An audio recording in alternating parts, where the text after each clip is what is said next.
유다 왕들 중에서 하나님의 최고의 칭찬을 받았던 왕, 두말할 것도 없이 다윗입니다. 이 다윗 이후에는 다윗이 이 왕들의 칭찬의 하나의 기준이 되었습니다. 그래서 다윗 이후에 어떤 왕을 칭찬할 때는 그의 조상 다윗의 모든 길로 행하였다, 이렇게 표현을 합니다. 유다 왕들 중에서 그런 칭찬을 받은 왕들이 누구겠습니까? 의외로 별로 없습니다. 유다의 그 많은 왕들 중에서 조건 없이, 다른 조건 없이 온전히 그의 조상 다윗의 모든 길로 행하였다고 칭찬받은 왕은 히스기야하고 요시야뿐입니다. 솔로몬도 위대했지만 솔로몬은 말년이 좋지 않았습니다. 말년에 하나님 보시기에 참 좋지 않은 길로 걸어갔습니다. 또 아사 왕도 있었죠. 그리고 요아스 왕도 있었습니다. 그러나 그들은 마지막에 조건이 붙었어요. 하나님 앞에서 정직하게 행하였으나, 그의 조상 다윗의 길로 행하였으나 조건이 붙었어요. 산당은 제거하지 않았더라. 이런 한 2% 모자르는 왕들이었습니다. 온전히 그의 조상 다윗의 모든 길로 행하였다고 칭찬받은 왕은 지난주에 우리가 살펴보았던 히스기야 왕과 오늘 본문의 주인공인 요시야 왕 둘뿐입니다. 요시야 왕에 대한 평을 한번 읽어보고 오늘 말씀을 시작하도록 하겠습니다. 오늘 본문 2절입니다. 2절에 요시야 왕에 대해서 이렇게 평가하고 있습니다. 요시야가 여호와 보시기에 정직히 행하여 그의 조상 다윗의 모든 길로 행하고 좌우로 치우치지 아니하였더라. 왕을 칭찬할 때 동원되는 세 가지 어구가 다 동원되어 있습니다. 여호와 보시기에 정직히 행하였다. 조상 다윗의 모든 길로 행하였다.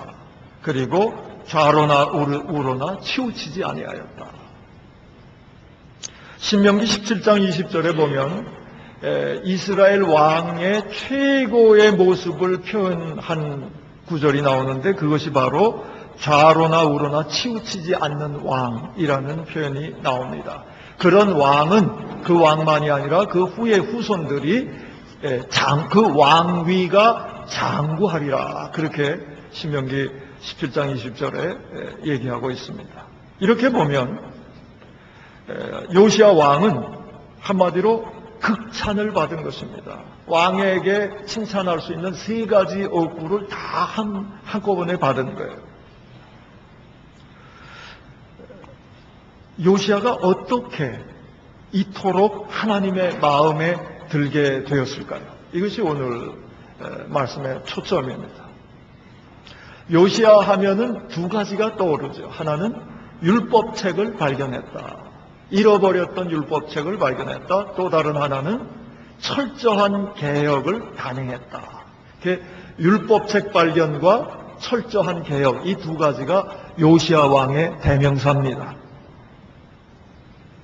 근데 이제 오늘은 그 두 가지도 간략히 살펴보겠지만 두 가지가 더 있어요. 잘 드러나지 않고 있는 그 두 가지를 한꺼번에 같이 살펴보면서 마지막 살펴보는 것에 중점을 좀 두고자 하는데요. 철저한 개혁 직전에 무언가가 있었습니다. 이것도 한번 우리가 주목해야 되고요. 율법책 발견 직전에 또 무엇인가가 있었습니다. 이렇게 해서 네 가지를 오늘 주목해 보고자 합니다. 이 말씀에 따라서 조금도 오차 없이 오랫동안 철저한 개혁을 한 것, 이거 하나만으로도 요시야는 존경받을 만하고 하나님의 칭찬을 받을 만합니다. 개혁이란 것은 아무나 할 수 있는 것은 아니죠. 우리나라 정치 상황을 봐도 그렇고 우리나라 교회 상황을 봐도 그렇습니다. 누군들 개혁해서 더 나은 상태를 만들고 싶지 않겠습니까? 근데 그게 어려운 거예요. 아마 연세가 드신 분일수록 참 개혁이라는 것은 어렵다는데 공감하실 것입니다. 청년쯤 되면 그거 해버리면 되지, 다 무시해버리고 바른 길이 있으면 그거 실천해버리면 되지, 이렇게 얘기할 수 있지만 인생을 이렇게 살다 보면 정말 개혁을 가져온다는 것이 얼마나 힘든 것인가, 얼마나 어려운 일이고 얼마나 복잡한 일이고 복합적인 일인가. 얽히고 설켜서 단 한 걸음도 개혁의 발자국을 떼기가 어려운 것을 절감하며 살게 됩니다. 그런데 요시야 왕은 그런 개혁을 한두 번 한 게 아니고 평생토록 완전하게 온전한 개혁을 실행했던 사람입니다. 우상들을 타파하고 이방신들을 제거하고 우상들을 타파하는데 정말 조금도 남김없이 했던 사람입니다. 근데 그것만 한 게 아니에요. 개혁은 두 차원이 있습니다. 하나는 이전에 잘못된 것을 척결하는 게 있어요. 근데 또 다른 더 중요한 참 개혁이 되려면은 또 다른 면이 있는데, 그것은 뭐냐 하면 좋은 대안을 제시하고 그것을 실천하는 것입니다. 근데 요시야 왕은 그걸 했어요. 어떤 일을 개혁할 때 안티만 해가지고는 부족한 거예요. 비판만 해가지고는 부족한 것입니다. 그렇게 비판하고 반대하는 것에 대신해서 더 좋은 것을 제안하고 실천하는 것, 이것이 굉장히 중요한 것입니다. 진정한 지도자는 안티를 잘하는 사람이 아니라 더 좋은 대안을 내놓고 스스로 실천하는 자, 이런 사람들이 진정한 지도자입니다. 비판만 잘하고 자기는 더 비판받을 짓을 하는 사람들에게 속으면 안 됩니다. 지도자권을 주면 안 돼요. 이제 조금 있으면 우리나라에 선거들이 있지 않습니까? 국회의원 선거도 있고 지자체 선거도 있고 또 대선도 있고 한데, 우리가 이 점을 잘 봐야 돼요.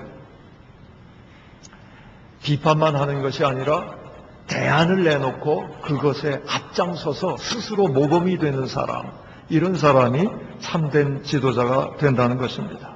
요시야는 그런 왕이었습니다. 요시야가 우상 타파를 철저히 했을 뿐만 아니라 요시야는 그동안 막혀 있었던 하나님의 은혜의 통로를 뚫어 놓은 사람입니다. 여러 일들을 했지만 그 중에 한 가지가 23장에 나옵니다. 23장 21절에서 23절까지 좀 보도록 하겠습니다. 개혁의 어떤 완성된 모습을 좀 우리가 보겠는데요. 23장 21절에서 23절을 저와 여러분이 교독하겠습니다. 21절을 제가 봉독합니다. 왕이 뭇 백성에게 명령하여 이르되 이 언약책에 기록된 대로 너희의 하나님 여호와를 위하여 유월절을 지키라 하매. 22절 읽어주십시오.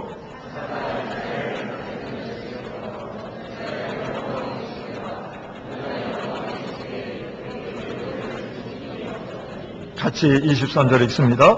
요시야 왕 18째 해에 예루살렘에서 여호와 앞에 이 유월절을 지켰더라. 아멘. 유월절이 무엇입니까? 유월절은 이스라엘 백성의 정체성을 이루는 결정체입니다. 출애굽의 핵이에요. 이스라엘 백성은 출애굽 없이는 이스라엘 백성이 될 수 없었습니다. 출애굽 중에서도 유월절, 바로 왕이 하도 말을 안 들으니까 마지막 10번째 재앙은 장자를 죽이는 재앙이었는데, 이 유월절은 하나님의 백성들을 그 죽음의 재앙이 휘몰아칠 때 문에다가 피를 바른 그런 이스라엘 가정들은 죽음의 재앙이 넘어갔다, 유월했다. 유월은 넘어간다는 뜻이에요. 넘어갔다라는 그런 의미에서 유월절은 출애굽의 꽃입니다. 핵심입니다. 근데 이 유월절이 훼손되어 있었는데 보통이 아니었어요. 오늘 읽으신 말씀에 어떻게 되어 있습니까? 사사시대부터 이스라엘이 남북으로 나뉘기 전 때 왕들의 시대부터 포함해서 유다 남북으로 나뉘어서 유다 왕국이 되었을 남쪽 유다 왕국이 되었을 때까지도 이렇게 유월절을 지킨 일이 없었다 그랬어요. 유월절을 제대로 지키지 않았다는 것입니다. 요시아는 그것에 집중한 거예요. 이스라엘 백성이 이스라엘 백성 되는 가장 중요한 핵심이 유월절인데 그것을 제대로 지키지 않았으니 은혜가 있을 수 없고 능력이 있을 수 없다는 것을 발견한 것입니다. 그렇게 해서 무엇보다도 우상을 타파했을 뿐만 아니라 유월절을 완전히 회복시킴으로 막혔던 하나님의 은혜의 통로를 뚫어놓은 사람이 요시아입니다. 개혁자로서의 참된 면모를 보여주고 있죠. 그렇게 해서 23장 25절에 보면 이런 평가를 듣고 있습니다. 요시아와 같이 마음을 다하며 뜻을 다하며 힘을 다하여 모세의 모든 율법을 따라 여호와께로 돌이킨 왕은 요시아 전에도 없었고 후에도 그와 같은 자가 없었더라. 엄청난 칭찬을 받고 있는 것을 봅니다. 개혁을 하려면 이렇게 해야 된다. 그 얘기입니다. 이런 의미에서 요시아 왕은 참 훌륭한 왕이었다. 우리가 개혁을 가정에서도 하고 뭐 직장에서 교회에서 또 사회에서 나라에서 다 하는데 개혁의 모델인 요시아, 잘못된 것을 타파할 뿐만 아니라 새로운 대안을 제시하고 그것을 몸소 실천하는 요시아, 이것은 참된 하나님의 능력을 받은 개혁자의 모습이 되는 것입니다. 우리가 속해 있는 곳에서 이런 아름다운 개혁자들이 될 수 있기를 축원합니다. 다음 얘기로 넘어갑니다. 근데 오늘 우리가 주목하고자 하는 얘기는 이 개혁에 대한 얘기도 되지만 그 직전에 무언가가 있었다는 거예요. 그런데 그 직전에 있었던 그 일이 없었으면 개혁도 없었습니다. 그런 의미에서 개혁 직전에 있었던 그 일이 개혁 못지않게 중요하고 어떤 면에서 더 중요하다고 볼 수가 있어요. 그것이 무엇인가? 오늘 본문 22장 11절과 19절에 나옵니다. 11절을 제가 한번 읽겠습니다. 왕이 율법책의 말을 듣자 곧 그의 옷을 찢으니라. 19절을 같이 한번 읽겠습니다. 19절입니다. 내가 이곳과 그 주민에게 대하여 빈터가 되고 저주가 되리라 한 말을 네가 듣고 마음이 부드러워져서 여호와 앞 곧 내 앞에서 겸비하여 옷을 찢고 통곡하였으므로 나도 네 말을 들었노라. 여호와가 말하였느니라. 개혁을 시작하기 전에 무엇을 한 것입니까? 철저한 회개를 하는 것입니다. 그 어려운 개혁을 그토록 온전히 수행할 수 있었던 힘은 말씀에 비추어서 철저히 회개한 것에서 비롯된 것입니다. 겸비하여 옷을 찢고, 다시 말해서 하나님 앞에서 무너지듯이 낮아지고, 그 말, 그리고 회개의 통곡을 했다는 것입니다. 하나님 앞에서 무너지듯이 낮아지는 곳에, 회개의 통곡이 있는 곳에 하나님의 회복의 능력이 임하는 것입니다. 여러분, 우리가 각자 처해 있는 현실에서 좀 벗어나서 새로운 세계로 나아가고 싶으십니까? 철저한 회개 없이는 불가능합니다. 반대로 얘기하면 회개가 있으면 새 세계가 열립니다. 어영부영 미지근하게 회개가 아니고 말씀을 놓고 그 말씀에 비추어서 철저히 회개하면 새 세계가 열린다는 얘기예요. 요시아를 통해서 보여주는 것입니다. 우리 앞에 새 세계가 없다고 얘기하지 마시기 바랍니다.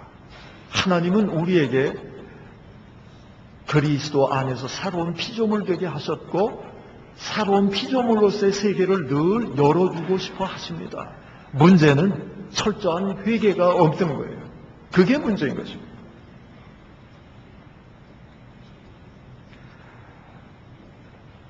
말씀을 스스로 가감하지 않는 자, 복이 있는 자입니다. 이 복의 반열에서 벗어나지 않기를 바랍니다. 말씀을 존귀히 여기고 철저히 순종하는 사람은 복이 있는 사람입니다. 그렇게 하지 못한 것을 진심으로 회개하고 말씀으로 돌아설 때 그런 사람에게는 요시야 왕에게 임했던 그 말씀의 능력이 임하게 될 것입니다. 믿고 말씀으로 새로움 받고 능력 얻는 저와 여러분 될 수 있기를 축원합니다. 이제 율법책 얘기를 좀 해보겠습니다. 지금 두 가지 했죠. 개혁 전에 회개가 있었다. 철저한 개혁, 그것을 가능토록 했던 것은 철저한 회개였다. 그런데 회개는 어떻게 일어나게 되었느냐? 율법책 때문에 일어나게 된 것이에요. 하나님의 말씀이 이스라엘 백성에게 가까이 있었어요. 늘 드나드는 성전에 있었어요. 그런데 말씀이 있었던 것을 몰랐어요. 그러다가 말씀책을 발견하게 된 것입니다. 그렇게 보면 철저한 개혁, 철저한 회개의 근원이 됐던 것은 율법책입니다. 하나님의 말씀이에요. 그런데 우리가 주목할 것은 그 율법책이 어떻게 발견됐느냐, 그것을 주목해야 되는 것입니다.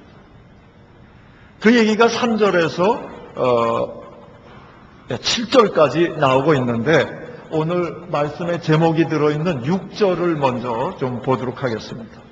6절을 제가 읽습니다. 곧 목수와 건축자와 미장이에게 주게 하고 또 제목과 다듬은 돌을 사서 그 성전을 수리하게 하라. 그래서 지나가 버렸네. 성전을 수리하라. 그런 말씀의 제목을 택했습니다. 3절부터 7절까지 쭉 훑어보시면 요시야의 마음이 진작이 됩니다. 요시야는 성전이 부서진 채로 있는 것이 너무나 마음이 아팠습니다. 사람들이 부서진 성전을 보면서도 무심코 지나치는 것이 하나님께 죄송했습니다. 그래서 요시야 왕은 원래 성전은 제사장 관할이에요. 제사장이 통과하는 데입니다. 그럼에도 왕인 요시야가 직접 수리를 구체적으로 명령하는 장면이 3절부터 나오고 있습니다. 너무나 성전이 무너진 것, 성전이 훼손된 것이 너무나 안타까워서 왕이 구체적으로 이렇게 하라고 성전을 수리하라고 명령해서 제사장들과 밑에 사람들이 성전을 수리하다가 율법책을 발견하게 된 것입니다. 언제 가까이 있음에도 발견하지 못했던 하나님의 말씀이 눈에 들어오게 되는가? 성전을 수리할 때 눈에 들어오게 된다. 그런 말씀입니다. 우리의 무너진 곳, 부서진 곳, 더러운 곳, 어질러져 있는 곳, 그곳을 수리하고 청소할 때 이미 우리 곁에 가까이 있는 하나님의 말씀을 말씀으로서 발견하게 된다 하는 말씀입니다. 우리의 성전이 산만하고 더러워져 있고 무너져 있는데도 그대로 방치하면 하나님이 함께 계셔도 알지 못하는 상태가 되어버립니다. 하나님의 말씀을 알지 못하면 회개도 없고 변화나 개혁도 없게 됩니다. 살아있지만 죽은 상태가 된다는 뜻입니다. 요시야가 될 수 있도록 만든 것은 개혁입니다. 그러나 그 개혁 전에 회개가 있었고 회개 전에 율법책이 있었습니다. 율법책 전에 성전 수리가 있었습니다. 이런 의미에서 하나님께서는 이 예배 설교를 통해서 우리에게 오늘 주시는 음성이 있습니다. 하나님께서 우리에게 이렇게 얘기하시는 거예요. 너희의 성전을 수리하라. 우리 교회는 수리해야 할 성전조차 없던 교회입니다. 남의 교회를 빌려서 쓰고 있죠. 지금까지도. 그래서 많은 고생들을 하고 있습니다. 두 곳에 나뉘어서 고생을 겪고 있고, 또 1, 2부에서 드렸던 사용했던 기기들을 또 다 이리 옮겨와서 설치하고, 앞장서서 수고하는 분들 여러모로 고충이 많습니다. 육체적으로도 힘들지만 그것이 계속되니까 왜 나만 이렇게 주일을 바쁘게 지내야 되나, 이런 마음고생도 심하죠. 하나님께서는 그 모든 것을 불쌍히 여기시고 긍휼을 베푸셔서 우리에게 이제 성전을 주셨습니다. 11개월 남았습니다. 좀 힘들더라도 낭망하지 마시고요. 그렇게 고생하는 것들, 그리스도의 몸을 이루는 하나의 미랄이 된다, 이렇게 믿으시고 굳굳하게 힘내시기를 바랍니다. 오늘 우리가 돌아보아야 할 것은, 그렇기 때문에 이런 눈에 보이는 외형적인 성전 아직은 없으니까 아니고, 우리의 마음의 성전을 좀 돌아봐야 된다 하는 말씀입니다. 우리 마음의 성전이 어떻습니까? 상태가 어떻습니까? 부서진 곳이 없습니까? 무너진 곳이 있음에도 늘 그래왔기 때문에 감지 못하고 지내는 것은 아닌지요. 그래서 가까이 있는 말씀이 말씀으로 들어오지 않아서 갈급하고 그 말씀이 능력이 되지 못하기 때문에 늘 허덕이며 살고 있는 것은 아닌지요. 우리의 마음의 성전을 먼저 돌아보라는 하나님의 인도하심입니다. 어떻습니까? 지난달 우리가 중국에 비전 트립을 다녀왔었죠. 우리 김도훈 선교사님 사역지를 돌아봤는데, 그때 비전 트립 갔던 분들이 아주 다 감격했던 것이 하나 있었습니다. 주일날 아침에 이제 9시 예배에 참석하려고 저희가 출발을 해서 8시 반쯤에 이미 그 예배당, 그 교회에 도착을 했어요. 김동훈 선교사님 그 예배 초소는 11시 예배여서 11시에 갔고요. 그 전에 삼작교회, 대련에 있는 위광제 삼작교회를 저희가 가서 예배를 드렸습니다. 7시, 9시, 11시 예배가 있어서 저희가 9시 예배에 참석하게 되었습니다. 근데 8시 반쯤 도착했어요. 8시 반쯤 도착하고 보니까 예배당 안이 꽉 차고 찬송이 우렁차게 나오고 있고, 바깥에도 이런 접게식 의자에 앉아서 찬송들을 하고 있더라고요. 그래서 예배도 길게 드린다. 7시 예배가 아직 안 끝났나 보다. 8시 반 됐는데. 그렇게 처음에 생각을 했어요. 그런데 그게 아니었습니다. 9시 예배를 드리기 위해서 이미 다 모인 거예요. 그리고 우렁차게 찬송을 하고 있었어요. 그걸 알고 이러고 있다가는 바깥에서 서서도 예배 잘 못 드리겠다, 이런 생각을 하고 이제 무조건 용기 있게 그 예배당 안으로 진입을 했습니다. 진입을 했는데 안내위원들이 저희들을 보고 아무래도 외국인처럼 보이니까 빈 자리에, 남아있던 몇 자리 안 되는 빈자리에 저희들을 안내해 주셨어요. 근데 알고 보니까 거기가 안내위원 좌석이었어요. 나중에 그 안내위원들은 바깥에 나가서 예배를 드렸습니다. 저희도 아는 곡조들이 나왔기 때문에 저희도 그 활기차게, 정말 우렁차게 찬송들을 하시더라고요. 갔다 온 분들은 기억하시겠지만은 같이 찬송하고 한 30분가량 그렇게 찬송하고 9시가 되니까 종을 쳐요. 아주 옛날 분위기의 그런 종소리와 함께 9시 예배가 시작되었고 우리가 같이 예배를 드렸습니다. 저는 예배 시작할 때 회개했어요.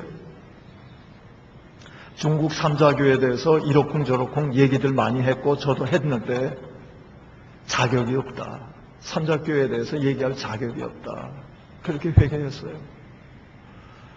30분 전에 예배당에 꽉 차서 모두가 다 뜨겁게 찬송을 부르는 이 예배, 이렇게 예배드리는 분들, 비록 부족함이 있다 하더라도 하나님께서 변화시키시리라 확신이 들었어요. 저만의 확신이 아니에요. 같이 참여했던 분들이 참 감격했습니다.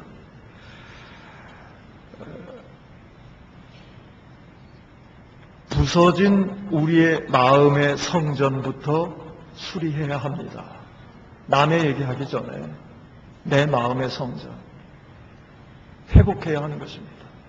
그 성전을 하나씩 하나씩 수리해 들어갈 때 이미 우리 곁에 있던 하나님의 말씀이 말씀으로 들어오게 될 것입니다.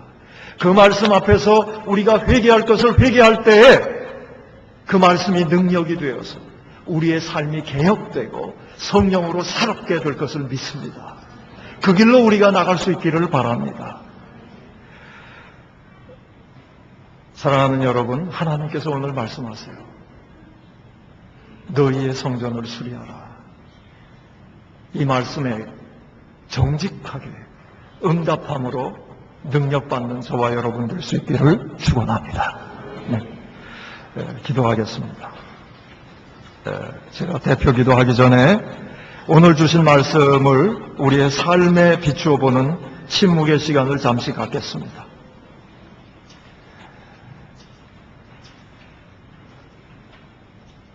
우리에게 복 주시려고 성전을 수리하라고 음성 들려주셨습니다. 부서진 곳, 늘 허술했지만 무심코 지나왔던 것들, 그것이 무엇인지 성령님께서 깨우쳐 주시기를 기도하면서 그런 것이 드러났을 때 하나님 앞에 회개하고 다짐하는 시간으로 삼으시길 바랍니다. 잠시 침묵 중에 살피는 시간 갖겠습니다.